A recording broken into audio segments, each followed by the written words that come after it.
लोकसभा आणि विधानसभांमध्ये महिला आरक्षणाच्या अनेक दशकांपासून प्रलंबित असलेल्या या संकल्पाची लवकरात लवकर पूर्तता व्हावी यासाठी पंतप्रधान नरेंद्र मोदी यांनी स्त्री शक्तीला समर्पित एका पत्राद्वारे आपल्या भावना व्यक्त केल्या आहेत.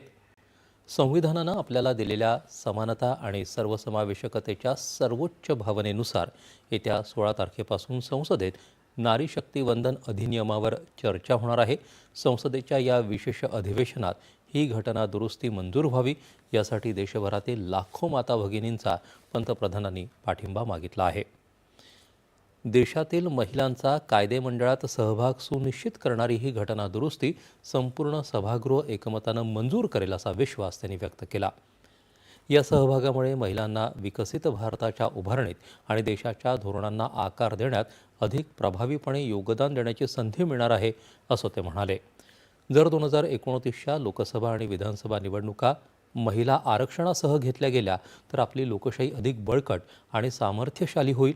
यासाठी हे विधेयक संसदेत मंजूर होणं अत्यंत महत्त्वाचं आहे.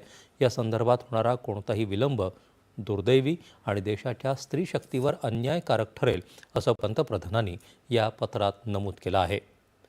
हे विधेयक संसदेत मंजूर व्हावं यासाठी देशातील महिलांनी त्यांच्या खासदारांना पत्र लिहून संसदेच्या अधिवेशनात सहभागी होण्यासाठी प्रोत्साहित करावं असं आवाहन पंतप्रधानांनी केलं.